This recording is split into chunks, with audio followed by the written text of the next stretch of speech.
Mic चालू आहे का? आपलं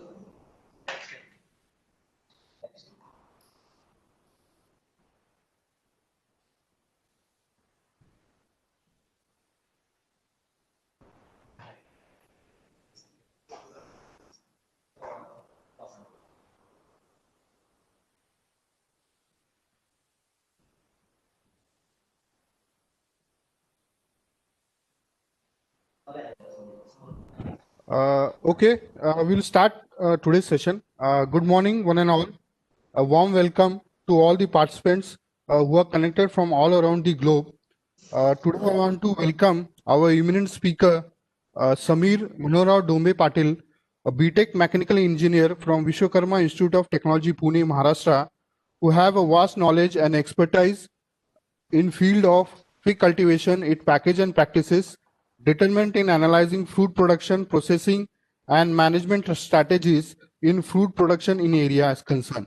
He has 12 years of diverse experience in field of processing of indigenous fruits like fig and preparing revolutionary products like jam and jellies, pickles from fig and other byproducts. Dhombe Patil Foods, basically cultivating fresh fig in their own farm since 1989. They have developed marketing chain for fresh fig in supermarkets and all the metropolitan cities in India, covering Pune, Mumbai, Bangalore, and Hyderabad. For the last 2 years back, they have started processing a fig indigenous food or fruit to prepare value-added products like jams and jellies. So, with this brief introduction, I want to hand out this session to Mr. Samir Dombe and come up with his unique presentation on food processing management. Yes, sir. सभी किसान भाइयों को मेरा सादर प्रणाम। मेरा नाम जैसे कि सर ने इंट्रोडक्शन करके दिया है, मेरा नाम समीर मोहनराव डोंबे, महाराष्ट्र के पुणे जिले में कोरबा हमारा गांव है।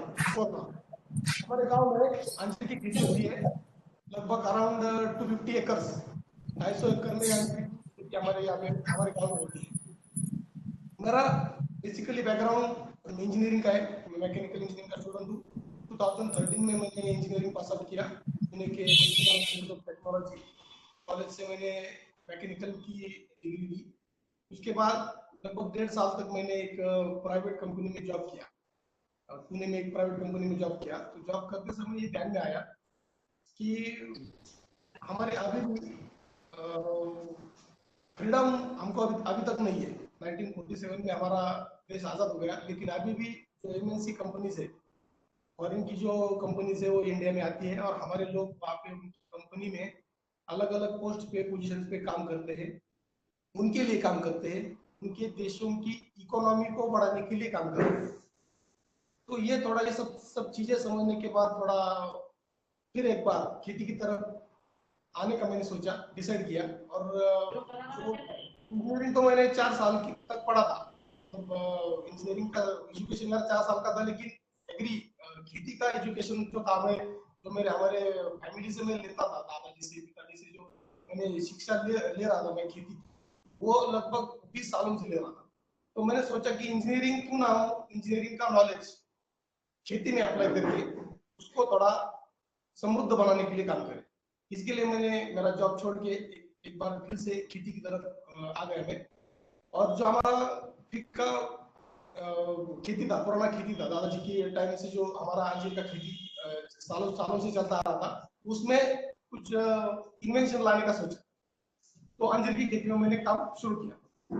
तो शुरू में क्या होता था, वैसे यील्ड तो कम था, मतलब उसका एरिया भी, फिग का जो एरिया था कम था, वो यील्ड था पर एकड़, वो यील्ड कम था। तो उसके ऊपर पहला फार्मिंग स्टार्ट किया। फार्मिंग में कुछ गुड प्रैक्टिसेस, उसमें रेसिड्यूबिलिटी, ऑर्गेनिक जो खाद है, ऑर्गेनिक ऑर्गेनिज्म से ये सब यूज करके बड़ा फार्मिंग डेवलप किया।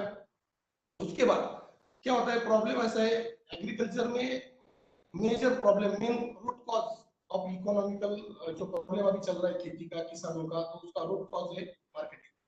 हम जो कुछ उत्पाद खेत में से ले रहे हैं, जो कुछ हम प्रोडक्शन कर रहे हैं खेत में, जो कुछ हम क्रॉप लेते हैं, तो उसका सिर्फ प्रोडक्शन ही हम करते हैं, आगे की जो उसकी चीजें है, उसका मार्केटिंग है, उसका ब्रांडिंग है, पैकिंग है, उसका लॉजिस्टिक संभालना है, अलग अलग जोग्राफिकल कंडीशन के हिसाब से इंडिया के हर एक राज्य में या हर एक प्रभाग में अलग अलग फ्रूट एंड वेजिटेबल्स का उत्पादन होता है। वो वहाँ के क्लाइमेटिक कंडीशन की वजह से, जोग्राफिकल कंडीशन की वजह से वो वहाँ का एक मोनोपोली होता है। जैसे कि देवगढ़ का रत्नागिरी का हापुस आता है, तो वहाँ पे उनका एक क्वालिटी, यूनिक क्वालिटी है उनका। तो उस हिसाब से जो क्रॉप इंडिया में अलग अलग जोग्राफिकल स्टेट्स में या अलग अलग प्रभाग में जो उत्पाद होता है, तो उसका यहाँ से थोड़ा दूर जाके मार्केटिंग होना जरूरी है। तो ये खेती में उत्पाद का काम तो अच्छा होगा, प्रोडक्शन का काम तो सालों से अच्छा चलता है, लेकिन आगे के जो काम है उसका मार्केटिंग है, पैकिंग है, ब्रांडिंग है, उसका प्रोसेसिंग है, फिर उसका मार्केटिंग है, लॉजिस्टिक संभालना है, ये सब चीजों पे काम नहीं होता है। तो इसके लिए मैंने अब अंजीर का जो खेती है वो पुणे के सासवड एरिया में, सासवड और हमारे गाँव, ये दो चार जगह पे सिर्फ अंजीर का प्रोडक्शन अच्छा होता है। तो बाकी जगह पे थोड़ा अंजीर के लिए थोड़ा हिली एरिया, ऐसा अलग टाइप का, थोड़ा मीडियम टाइप ऑफ सॉइल, ये सब जरूरी चीजें है, तो अच्छा उत्पाद हमारे यहाँ पे होता है। तो उसका मार्केटिंग के लिए थोड़ा मैंने प्रयास करने का सोचा।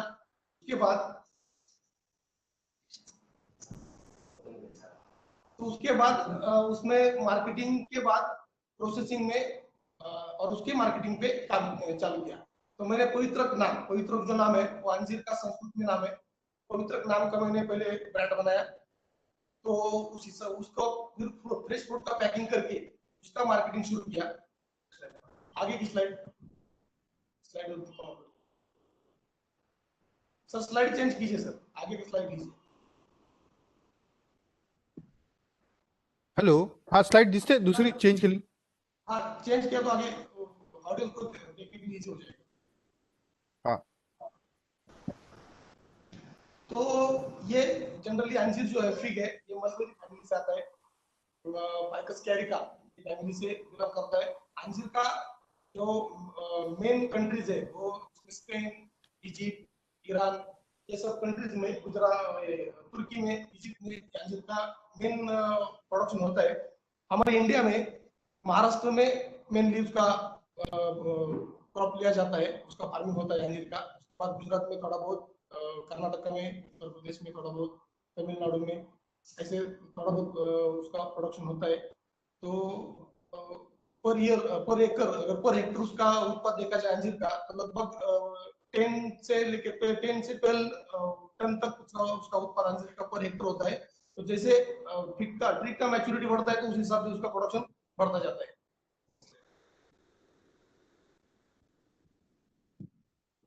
सर स्लाइड नेक्स्ट चेंज कीजिए स्लाइड सर। हाँ, चेंज के लिए, स्लाइड चेंज के लिए। तो अभी इसमें अंजीर की खेती के लिए, अंजीर फार्मिंग के लिए सबसे जरूरी है प्लांटेशन। जो मदर प्लांट आते हैं, तो मदर प्लांट का क्वालिटी, का वैरायटी, ये सब चीजें जरूरी है। इंडिया में पाई जाने वाली वैरायटी में पूना फिग करके जो वैरायटी है, जो पूना एरिया में ग्रो होता है, इसलिए उसको पूना फिग कहते हैं। तो एक्चुअली ये पर्पल जॉर्डन करके वैरायटी है, ये अफगान का वैरायटी हमारे यहाँ पे आके ग्रो हो गया, इसलिए उसको बाद में नाम एग्रीकल्चर डिपार्टमेंट ने उसका पूना पूना फिग करके दे दिया। तो उसका प्लांटेशन लगभग 14 बाय 14 फीट पे स्क्वायर पर एकड़, उसका लगभग 320 ट्रीज, उसके प्लांट्स उसके पर एकड़ बैठते हैं। तो इसका इरिगेशन जो है, तो अंजीर को ज्यादा पानी की जरूरत नहीं रहती है। पानी का जो है उसका 7-8 दिन का, अगर फ्लड इरिगेशन है, उसको फ्लड इरिगेशन ही चाहिए, क्योंकि इसका रूट का थोड़ा ये अलग है। रूट पूरे, मतलब पूरे खेत में उसके रूट्स रहते हैं, तो उसको फ्लड इरिगेशन करे तो अच्छा रहता है। ड्रिप से पूरा उसका उत्पाद अच्छा मिलता नहीं है, तो इसके लिए उसको फ्लड इरिगेशन करना पड़ता है। हफ्ते में साधारण 6-7 दिन में उसको इरिगेट करना पड़ता है। तो वीडिसाइड और पेस्टिसाइड, इसको थ्रिप्स का थोड़ा ज्यादा इसके ऊपर प्रादुर्भाव रहता है। और रस्ट जो है उसका मेजर प्रॉब्लम जो है, तो वो रस्ट है। अंजीर के पत्तों पे रस्ट बहुत ज्यादा आता है, तो पत्ते गिरने के बाद फ्रूट का क्वालिटी नहीं रहता है। और हार्वेस्टिंग का जो सीजन है, हार्वेस्टिंग का सीजन लगभग अक्टूबर में, दिवाली के बाद शुरू होता है। और पहले तो 3-4 महीने का सीजन था, अभी लेकिन क्रॉप ओवर द ईयर लगभग, अगर जून जुलाई अगस्त बारिश के तो 3 मंथ छोड़ दिया जाए तो पूरे लगभग 9 महीने तक इसका भी अवेलेबल होता है फीड। तो उसका हार्वेस्टिंग अक्टूबर से लेके लगभग जून तक उसका हार्वेस्टिंग चलता है, तो थ्रू आउट द ईयर यहाँ भी अवेलेबल रहता है। नेक्स्ट स्लाइड, स्लाइड चेंज कीजिए सर। सर स्लाइड चेंज कीजिए सर। हाँ, क्या क्या स्लाइड चेंज कीजिए। हाँ, तो अभी इसमें प्रॉब्लम जो फेस किया हमने, फिर फार्मिंग में जो उसमें प्रॉब्लम फेस किए, availability through out the year नहीं था। 4 महीने का 4 महीने से भी अवेलेबल रहता था, अक्टूबर से लेके लगभग फरवरी तक अवेलेबल रहता था। तो उसको through out the year available करने के लिए उसका प्रूनिंग का जो स्टेजेस है वो जून जुलाई अगस्त सितंबर ऐसे 4 महीने में अलग अलग प्लॉट के प्रूनिंग के स्टेजेस रखे। तो उस हिसाब से उसका जो क्रॉप है यील्ड है उसका तो अक्टूबर से लेके जून तक अवेलेबल हो गया। इसका पेरिशेबल नेचर है, ये फिग जो है, अंजीर जो है वो बहुत पेरिशेबल है, हाईली पेरिशेबल है। तो ये बहुत जल्दी खराब हो जाता है मार्केट में। इसका प्रॉब्लम ऐसा होता है जो नियर बाय मार्केट से, जहाँ पे इसका अंजीर का खेती होता है वहाँ के नियर बाय मार्केट में ही वो पहले बेचते थे, because of transportation issue and perishable nature. ये तो बहुत जल्दी खराब होने की वजह से इसको पुणे में, बॉम्बे में, ये मार्केट में हम बेचते थे। लेकिन ये प्रॉब्लम आइडेंटिफाई करने के बाद उसके बाद लेस सेल्फ लाइफ है। सेल्फ लाइफ तो उसका कम है, लगभग 2 दिन का उसका सेल्फ लाइफ है। मार्केट प्राइस फ्लक्चुएशन, अवेलेबिलिटी जो है, अगर ये अंजीर का थोड़ा बिहेवियर क्लाइमेटिक कंडीशन से चेंज होता है। अलग अलग क्लाइमेटिक कंडीशन में अगर बादल आते हैं तो इसका उत्पाद बढ़ जाता है, अचानक से उसका राइपनिंग जो है वो बढ़ जाता है। तो एक्सेस फ्रूट अगर मार्केट में आते हैं तो एक्सेस फ्रूट मार्केट में आने के बाद इसका रेट तो गिरना ही गिरना है। तो प्रॉब्लम होता है कि जो 70-80 रुपए से बिकने वाला जो फिग है उसका रेट आता है लगभग 20-30 रुपए पे आता है। ये सब प्रॉब्लम उसमें आइडेंटिफाई होने के बाद उसके बाद है डोमिनेंट मिडलमैन, मतलब जो ये मार्केट कमिटीज एस्टेब्लिश हो गई कुछ साल पहले, जो मार्केट कमिटीज गवर्नमेंट ने जो मार्केट कमिटीज डेवलप की, तो उसके पीछे रीजन था अनएजुकेटेड फार्मर या फिर फार्मिंग जो किसान है अनएजुकेटेड होने की वजह से, अनएजुकेटेड होने की वजह से प्रॉब्लम ऐसा था कि वो कम्युनिकेशन का इशू था। तो बाकी बाहर के मार्केट में जाके या फिर बाहर के मार्केट के जो लोग पुणे बॉम्बे में आते थे तो उनके साथ कम्युनिकेशन करना उनके लिए उतना ज्यादा इजी नहीं था। ये प्रॉब्लम की वजह से कुछ साल पहले, आजादी के बाद कुछ साल पहले, गवर्नमेंट को ये मार्केट कमिटीज फॉर्म करनी पड़ी। तो वहां पे जाके किसान, अभी भी वही चल रहा है जो दादाजी के टाइम पे चल रहा था, वो वही अभी भी चल रहा है। किसान भाई अपना जो कुछ उत्पाद है वो लेके मार्केट में जाके, मार्केट यार्ड में जाके, वहां पे बाहर के कुछ व्यापारी लोग आते हैं और मिडल मैन जो है, मिडल मैन किसान और वो कस्टमर बीच की भूमिका निभाता है और वही पूरा मुनाफा कमाता है। ये जो सब प्रॉब्लम्स है, ये सब प्रॉब्लम्स आइडेंटिफाई, ये प्रॉब्लम फिर से एक बार उसको मैं रिवाइज करता हूँ। प्रॉब्लम में क्या था पहला, excess seasonal availability, then perishable nature अंजीर का, market price fluctuation and wastage, then traditional marketing and dominant middle man. तो इन सबको, ये सब जो प्रॉब्लम्स है खेती के वो कवर करके तो ज्यादा मुनाफा कैसे कमा सके, इसके लिए मैंने फिग की फार्मिंग में थोड़ा कुछ इंजीनियरिंग नॉलेज इंप्लीमेंट करना शुरू किया। तो सॉल्यूशन में मैंने क्या किया, तो आप देख सकते हैं स्लाइड पे, स्क्रीन पे देख सकते हैं packaging. Next slide sir, slide change. तो आप स्क्रीन पे देख सकते हैं सॉल्यूशन में क्या किया, पैकेजिंग। मतलब जो कुछ खेती का उत्पाद है, सबसे अगर हम देखा जाए इंडिया में सभी बिजनेस सेक्टर देखा जाए तो एग्रीकल्चर ऐसा सेक्टर जहाँ पे प्रोफेशनली काम नहीं किया, एज एग्री बिजनेस वहाँ पे काम नहीं किया। इसके लिए हमारे किसान भाई भी उतनी जिम्मेदार है, क्योंकि हमारे किसान भाइयों को खुद को लगता है कि उनके लड़के या आगे की जनरेशन खेत में नहीं आनी चाहिए, उन्होंने खेती नहीं करनी चाहिए, ऐसा उनको लगता है। इस वजह से ऐसा प्रॉब्लम, क्योंकि क्या होता है, जो जो कुछ उत्पाद है खेती का, तो उसका पैकेजिंग, अट्रैक्टिव ब्रांडिंग करके, प्रमोशन करके उसको बेचने का जो काम है, इसके लिए एक एजुकेशन की जरूरत है, कम्युनिकेशन चैनल चाहिए, कम्युनिकेशन क्वालिटी चाहिए, ये सब चीजों की जरूरत है। ये सब मैंने इंप्लीमेंट करना शुरू कर दिया। फिर उसमें अंजीर में मैंने पैकेजिंग पे काम किया। जो पहला ट्रेडिशनल पैकिंग चलता आ रहा था, 10 kg का 15 kg का चलता आ रहा था, उसको थोड़ा चेंज करके रेडी टू ईट कंज्यूमर को, ready to eat ½ kg, 250 gram, 1 kg, ऐसे अलग अलग टाइप के मैंने पैकेजिंग सॉल्यूशंस निकाले। उसको नाम दिया पवित्र, जो अंजीर का संस्कृत नेम है, उसको ब्रांड नेम दे दिया। उस हिसाब से उसका पैकेजिंग किया, और पैकेजिंग करके जो सुपर मार्केट है पुणे में, बॉम्बे में जो सुपर मार्केट है, उनको पहले मैंने शुरू किया। सुपर मार्केट में बहुत सारे बिग प्लेयर्स है, रिलायंस है, स्टार बाजार है, बिग बाजार है, मोर है, इन सबको मैंने अंजीर देना शुरू किया। ये अर्लियर मतलब 2014 में मैंने ये सप्लाई शुरू किया। उसके पहले पैकेजिंग और ये इसका शेल्फ लाइफ कम होने की वजह से, पेरिशेबल होने की वजह से ज्यादा सेल नहीं होता था, तो उसको थोड़ा पैकेजिंग सॉल्यूशन देके वो प्रॉब्लम सॉल्व करके उसको सप्लाई शुरू किया। तो उसके बाद उसका अच्छा डिमांड आना शुरू हो गया। पैकेजिंग, ब्रांडिंग और लॉजिस्टिक पे काम होने की वजह से वो इजीली अवेलेबल और फास्ट उसका मूवमेंट होके with in 18-20 hours after harvesting वो कस्टमर को अवेलेबल होने लगा। तो ये प्रॉब्लम सॉल्व होने की वजह से इसका डिमांड मार्केट में बढ़ गया। तो उसके बाद पुणे, बॉम्बे से फिर आगे जाके दिल्ली में, बैंगलोर में उसका मार्केटिंग शुरू किया।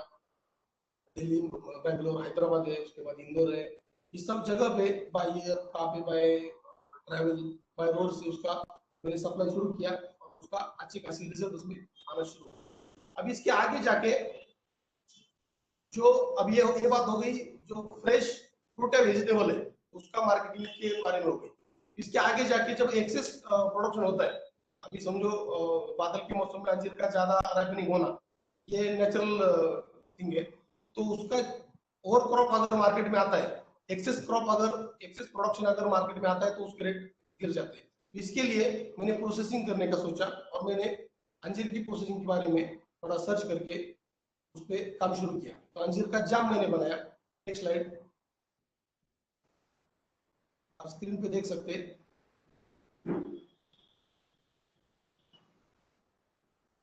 चेंज कीजिए सर। हाँ, चेंज की सर। हाँ, अंजीर का बाय प्रोडक्ट है। ये 4 फ्लेवर में अंजीर का जाम आता है। बेसिकली अंजीर का जाम है। इसमें जो पहला आपको फोटो दिख रहा है वो अंजीर का जाम है विद हनी मिक्स, उसमें थोड़ा शहद डाल के वो फ्लेवर बनाया है। दूसरा सेकंड दिख रहा है जो ग्रीन कलर में दिख रहा है, वो है fig jam with cardamom flavour, थोड़ा कार्डेमम का जो है वो पाउडर उसमें आता है। थर्ड जो है रेड कलर में दिख रहा है, वो है अंजीर का जाम है, केसर, उसमें केसर थोड़ा ऐड करते हैं, केसर फ्लेवर बोल सकते हैं उसको। लास्ट में जो दिख रहा है वो प्योर फिग जाम है, उसमें कोई फ्लेवर ऐड नहीं रहता है। तो ऐसे उसकी कुछ 3-4 प्रोडक्ट उसमें मैंने डेवलप किया है, और इसका मार्केटिंग अभी अच्छी तरह से शुरू है। इसकी वजह से क्या हो गया, ये बाय प्रोडक्ट करने से मेरा बेनिफिट ऐसा हो गया कि जो एक्सेस प्रोडक्शन हो रहा है, ज्यादा प्रोडक्शन हो रहा है, तो उसको प्रिजर्व करके, अभी इसमें ये अंजीर का जाम जो बनाया है, इसको लगभग 1 साल तक हम प्रिजर्व करके रख सकते हैं। तो इसको 1 साल तक मार्केट अवेलेबल रहता है, पूरे 1 साल तक हम इसको बेच सकते हैं। एक्सेस प्रोडक्शन आता है तो इसको हम प्रोसेस करके उसको बेच सकते हैं। नेक्स्ट स्लाइड, स्लाइड चेंज कीजिए सर।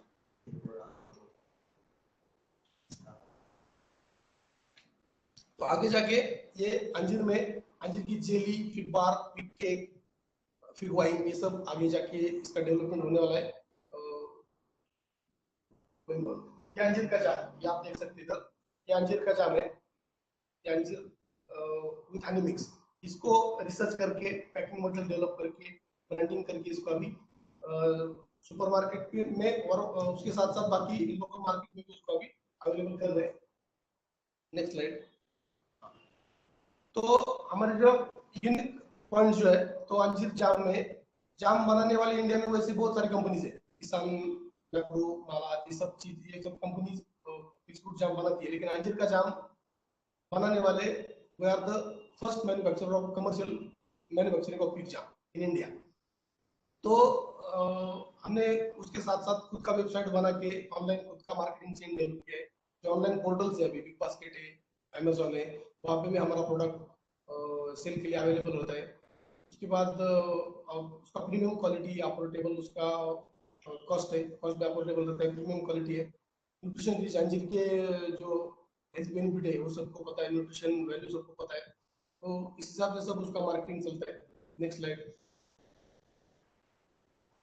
टारगेट मार्केट जो है, जैसे मैंने बताया कि फ्रेश फ्रूट का, उसके साथ साथ जो प्रोसेस फूड है उसका मार्केट जो है वो रिटेलर सुपर मार्केट जो है, मतलब जिसमें रिलायंस है, बिरला है, सुपर मार्केट फूड सप्लायर है, ये सबको देना शुरू कर दिया।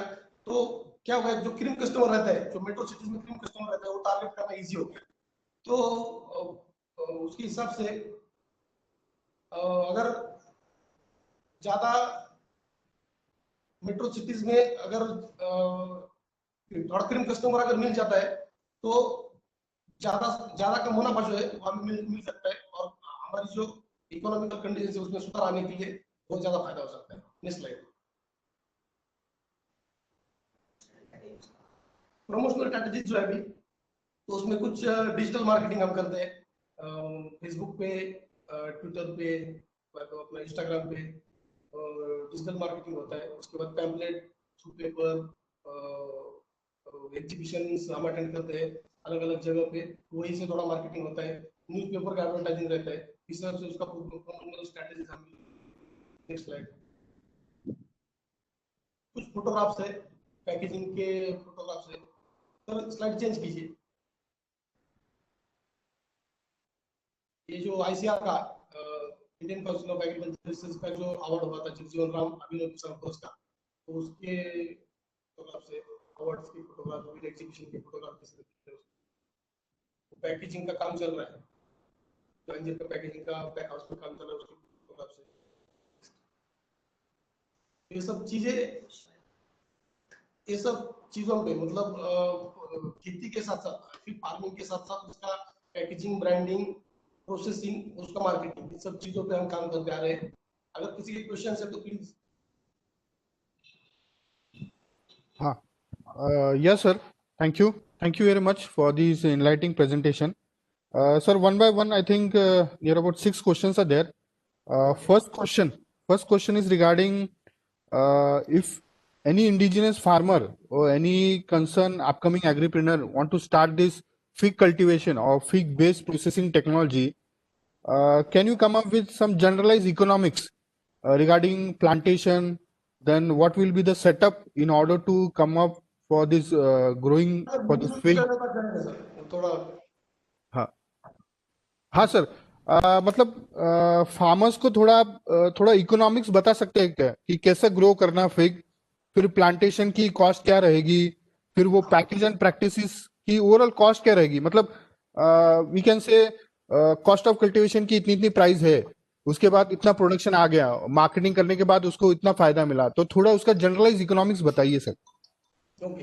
तो फिग का ऐसा है कि उसका प्लांटेशन होने के बाद लगभग 2 साल में उसका प्रोडक्शन शुरू हो सकता है। 6 साल की मैच्योरिटी होने के बाद, अंजीर का ओके पेड़ लगाने के बाद 6 साल की मैच्योरिटी होने के बाद उसका एक्चुअल प्रोडक्शन फुल फ्लेक्स से उसका शुरू होता है। तो लगभग 10 to 12 टन पर एकड़ इसका उत्पाद होता है अंजीर का, after 6 years of plantation. After okay 6 years of plantation उसका मैच्योरिटी फाइनल 5 6 साल होने के बाद 10 से 12 टन तक उसका पर ईयर उसका उत्पाद आता है। मार्केट रेट अगर देखा जाए 50 to 60 रुपीज, अगर एवरेज रेट पकड़ा जाए 60 रुपीज पर केजी, तो लगभग एकड़ का 5 से लेके 6 लाख तक उसका पर एकड़ का उत्पादन हो सकता है। उसका जो खर्चा अगर देखा जाए प्लांटेशन के साथ साथ, अगर लगभग 30 रुपीज का उसका प्लांट रहता है अंजीर का, उसके बाद ड्रिप और बाकी सब जो चीजें रहती है, तो उसके लिए लगभग 50,000 रुपीज पर एकड़ का खर्चा आता है। 2 साल 2 साल के बाद उसका क्रॉप आना शुरू होता है, मतलब क्वांटिटी वॉल्यूम कम रहता है, पर एकड़ लगभग 2 टन 3 टन से उसका स्टार्ट होता है। 5 6 साल बाद वो लगभग 10 12 टन तक जाता है। तो अगर 6 साल के बाद मेन क्रॉप अगर जो आता है उसका सीजन देखा जाए, तो उसका लगभग खर्चा आता है 1 लाख से लेकर 1.5 लाख तक उसका पूरा खर्चा आता है। और उत्पादन देखा जाए तो लगभग 4.5 से 5 लाख तक का पर एकड़ उसका प्रॉफिट हो सकता है, प्रॉफिट नहीं सेल हो सकता है। तो प्रॉफिट का अगर बात करें तो लगभग 3 साढ़े 3 लाख का पर एकड़ उसका मुनाफा किसान लोग कमा सकते हैं। ओके ओके ओके सर, और एक क्वेश्चन मतलब कंसर्न पार्टिसिपेंट से आया है कि अगर प्रोडक्शन ज्यादा हो रहा है तो आपने कुछ मतलब ड्राई फिग पे कोई प्रोसेसिंग की है क्या, ऐसे कोई इनोवेटिव प्रोडक्ट बनाया है? ड्राई फिग का ऐसा है सर, अभी ड्राई हाँ। फिग में इंडिया में बहुत कुछ लोग ट्राई कर रहे हैं ड्राई बनाने के लिए, लेकिन प्रॉब्लम उसमें ऐसा है सर, हमारे अंजीर का जो ब्रिक्स है, शुगर जो है वो लगभग 16 to 17% है, वो भी समर सीजन में, अभी नहीं, वो विंटर में तो लगभग 13-14 तक रहता है। 16-17 ब्रिक्स होने की वजह से उसका ड्राइंग जो है वो थोड़ा मुश्किल है, ड्राई होके वो उसका शेल्फ लाइफ नहीं रहता है, खराब जल्दी हो जाता है। अभी जो इंडिया में जितना कुछ अवेलेबल रहता है ड्राई फ्रूट, ड्राई फिग, वो सब इम्पोर्टेड है, तुर्की से आता है, तुर्की, स्पेन, अफगानिस्तान, यहाँ से सब वो इम्पोर्टेड रहता है और वही सब इधर बेचा जाता है। तो हमारा जो वैरायटी है, पूना पिक करके जो वैरायटी है, दूसरा कृष्णा रॉन करके वैरायटी कर्नाटक में पाया जाता है, तो इनका ब्रिक्स कम होने की वजह से इसको ट्राई नहीं बना सकते, कुछ लोग इसमें ट्राई कर रहे हैं लेकिन उसको सक्सेस नहीं मिल रहा है अभी। तो सैरिलोक नाम का जो वैरायटी है, तुर्की में आता है सैरिलोक, हम्म। वो वैरायटी का लगभग शुगर लेवल है 38%, तो वही ड्राइंग के लिए अच्छा क्वालिटी है, वो पेड़ पे ही सूख जाता है। हमारा इंडियन जो वैरायटी है वो ड्राइंग के लिए उतना ज्यादा अच्छा नहीं है। Sure sure. सर और एक क्वेश्चन है, कंसर्न मतलब मार्केट व्यू, मतलब आपने ये मार्केट व्यू कैसा स्टडी किया फिग के बारे में, और उसका ठीक है प्रोडक्शन ज्यादा हो रहा तो उसका storage logistic point of view आपने कैसे रिसर्च वर्कआउट किया इस पे? अभी देखो, लॉजिस्टिक्स यूज उसका लगभग शेल्फ लाइफ है अंजीर का ज्यादा से ज्यादा 3 दिन, हम्म। 60 आवर्स के अंदर अंदर उसको कंज्यूम होना जरूरी है।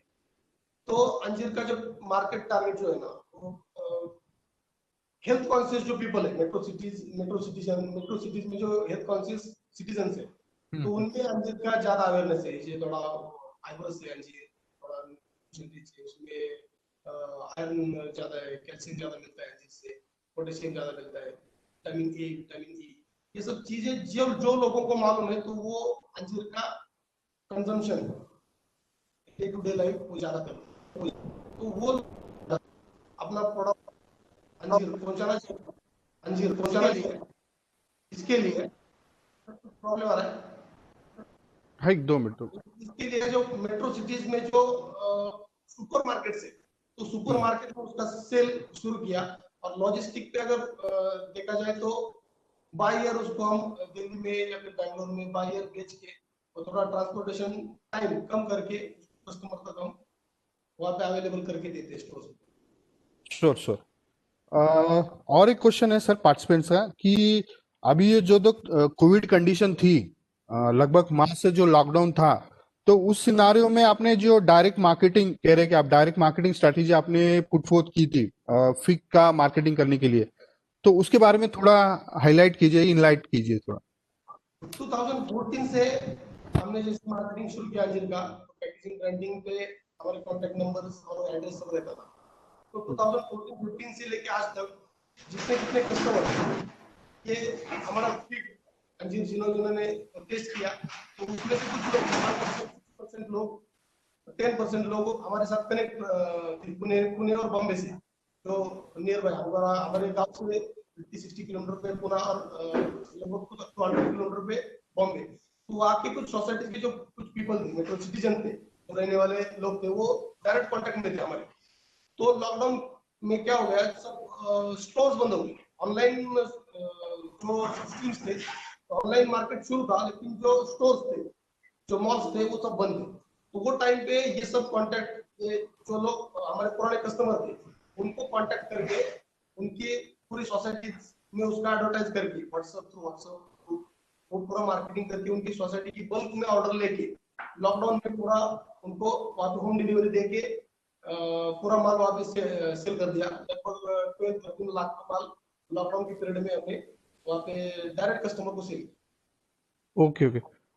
Sir one more question, what about the climatic condition, climatic condition के बारे में आप क्या बता सकते हैं फिग कंसर्न? क्लाइमेटिक कंडीशंस बोले तो थोड़ा जब क्लाउडी एटमोस्फेयर होता है, बादल जब आते हैं, तो आजकल का जो उत्पाद है, बिल्डिंग जो मतलब अर्ली मैच्योरिटी उसका आता है, और ज्यादा राइपनिंग इसका होता है।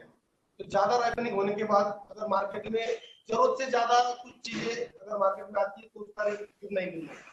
तो उस हिसाब से अंजीर का भी क्लाइमेटिक कंडीशन से क्लाइमेटिक कंडीशंस मतलब आपका ग्रोइंग के लिए पूछ रहे हैं या राइपनिंग का पूछ रहे growing as well as ripening concern.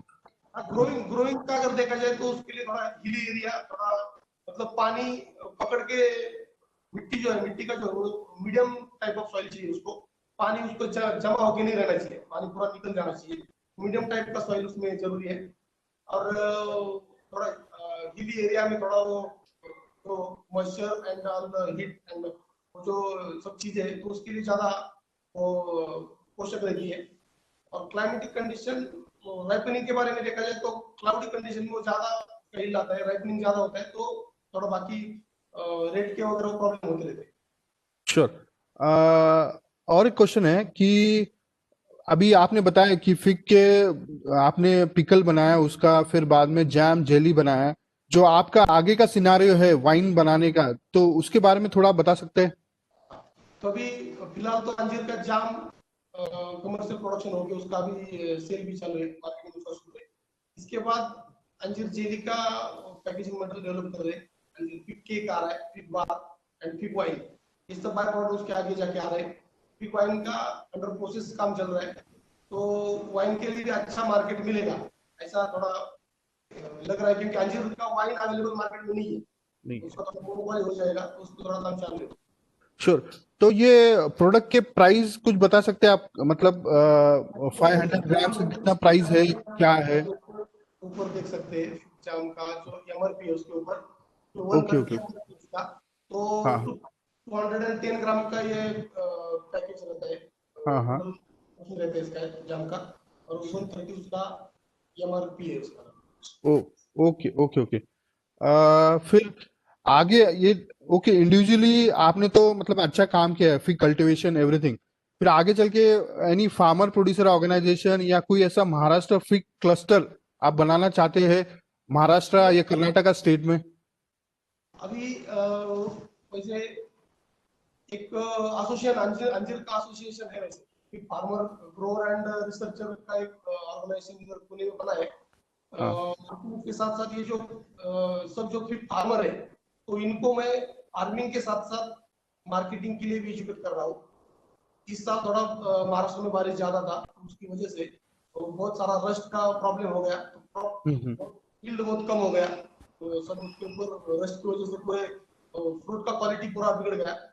तो इसके लिए थोड़ा आगे जाके व्हाट्सएप ग्रुप बना के फार्मर से उनको फार्मिंग के बारे में कुछ टेक्निकल चीजें, स्प्रेइंग के बारे में, क्या स्प्रे करना है, किस हिसाब से स्प्रे करना है, कौन से टाइम पे स्प्रे करना है, ये सब चीजों के बारे में एजुकेट करते हैं। इसके साथ साथ जो सेल है, मार्केट जो कैप्चर करना है अलग अलग स्टेट्स में जाके, मार्केट को कैसा उसमें हमने मार्केटिंग करना चाहिए, इसके बारे में थोड़ा एजुकेट लोगों को कर रहे हैं। तो आगे जाके थोड़ा फार्मर प्रोड्यूसर कंपनी का सोच रहे हैं हम, उसके लिए कुछ लोगों को साथ में लेके, बिग लोगों को साथ में लेके फार्मर प्रोड्यूसर कंपनी हम शुरू करने वाले हैं। Sure sure. सर, और एक क्वेश्चन एक है रिगार्डिंग टेस्ट एंड बिहेवियर। जो कस्टमर्स है आने वाले, जो आपके प्रोडक्ट को कंज्यूम करेंगे, तो उसमें बारे में आपने कुछ रिसर्च वर्कआउट किया है क्या? Taste and behaviour of indigenous product, ये जो फिग का है, taste and taste and behaviour. Behaviour of, हाँ, आप मतलब कस्टमर का बिहेवियर कैसे चेंज कर सकते हैं ये प्रोडक्ट कंज्यूम करने के लिए, या कुछ आपने कुछ रिसर्च किया क्या इसमें? शुरू शुरू में शुरू शुरू में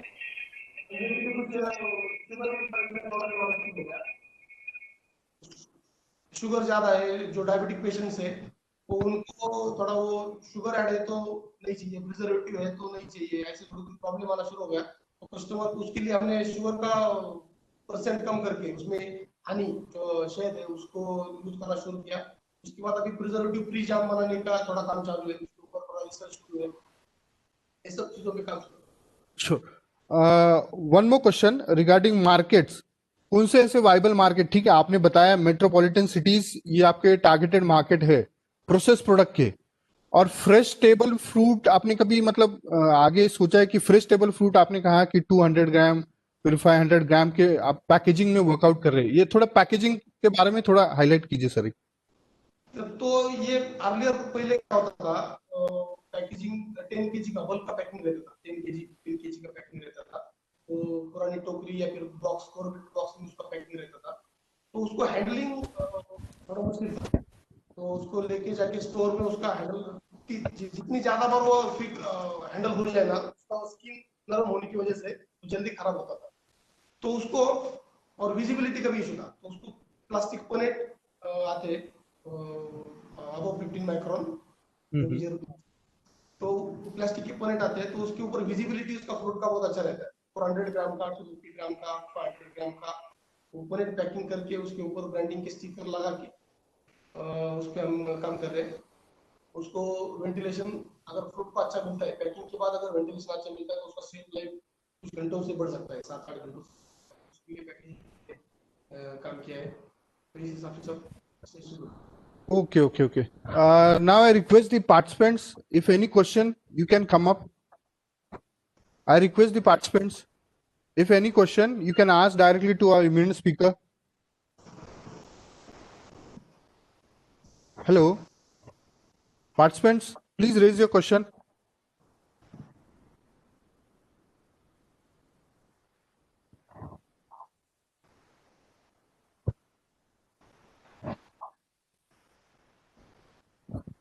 Sir, one question it is coming that how you develop the marketing chain for fresh fig? Means, can you come up with some step by procedure? मतलब ये जो आपने marketing chain बनाई है fresh fig के लिए, ये कैसे वर्कआउट किया आपने? मतलब how you targeted the market?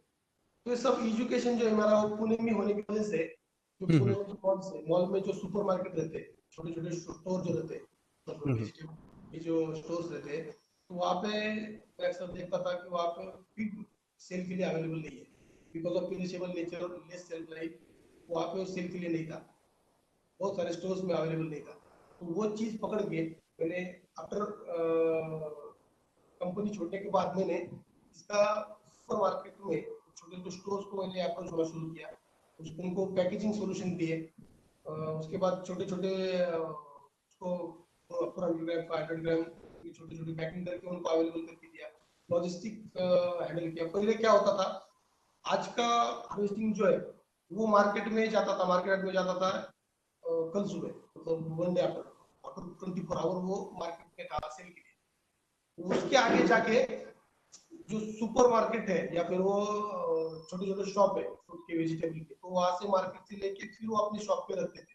ये सब प्रोसेस में टाइम जाता था लगभग 36-40 आवर्स, तो वो खराब हो जाता था। तो वो मैंने टाइम कम कर दिया, जो मार्केट में माल जाना था सेल के लिए, तो उसको मैंने डायरेक्ट सुपर मार्केट में भेज दिया। हार्वेस्टिंग के बाद आफ्टर आफ्टर हार्वेस्टिंग वो लगभग 16-17-18 आवर्स में वहाँ पे वो सुपर मार्केट में अवेलेबल होता है। ये लॉजिस्टिक पे उस पर काम किया। तो ये सब, तो उनको फ्रेश माल मिलने की वजह से उनका डंप जो है वो कम हो गया, फ्रेश फ्रूट कस्टमर को देना उनको पॉसिबल हो गया।